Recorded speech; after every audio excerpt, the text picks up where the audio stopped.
Okay, okay. Super. சரி, next option என்ன அப்படின்னா, இவர் நெறைய ஃபேமிலி படம் குடுத்துருக்காரு.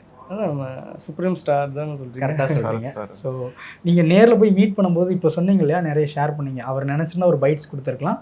பட் ஆனா இறங்கி பண்றதா. ஸோ இப்போ நெறைய அவர் சப்போர்ட் பண்றாங்க. யங்ஸ்டர்ஸ்க்கா இருக்கட்டும், எப்படி வந்து ஒரு கேப்டன் சார் வந்து எல்லா படத்துக்கும் போய் வந்து ஹெல்ப் பண்ணாங்களோ, அந்த மாரி இப்போ சரத் சார் பண்ணியிருக்காங்க. ஸோ இந்த ஹெல்ப் வந்து உங்களுக்கு எவ்வளோ இந்த படத்துக்கு ப்ரமோஷனா இருந்தது? சரத் சாரை பொறுத்த வரைக்கும் பயங்கரமான ஒரு ஸ்ட்ரெயிட் ஃபார்வர்ட். ம். ஒரு விஷயம் பண்ணுறேன்னா ஜென்யூனாக சொல்லிடுவார், அதை பண்ணிடுவார். ஓகே. இல்லை இது எனக்கு வேணான்னு சொன்னால் அதையும் டேரெக்டாக நம்மக்கிட்டேயே சொல்வார். லைக் இழுத்தடிக்கிறதோ ம், ம். இல்லை ஏதாச்சும் ஒரு காரணம் சொல்லி இது பண்ணுறதோ அதெல்லாம் அவர்கிட்ட சுத்தமாக இருக்காது.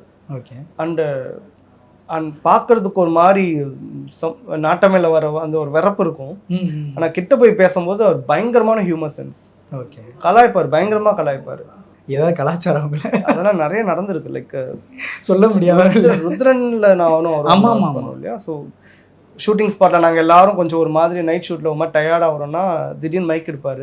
ஓ. அவரே மைக் எடுத்து எம்ஜிஆர் சாங்ஸ் பாடுவார். ஆ. மோட்டிவேஷனலாக இருக்கும். அவர் என்ன சவுண்டு கேட்குதுன்னு பார்த்தா அவர் பாடிக்கிட்டு இருப்பார் மானிட்டாண்ட உட்காந்துக்கிட்டு. ஓகே. ஸோ அது கேட்டு எல்லாருமே கொஞ்சம் ஒரு எனர்ஜி ஆவாங்க. ஸோ இவரே இப்படி ஜாலியாக கேஷுவலாக இருக்காரு, நம்ம எதுக்கு அப்படியே ஒரு மாதிரி எனர்ஜி கிரியேட் பண்ணுவார். ஸோ அந்த மாதிரி நிறைய நடக்கும்.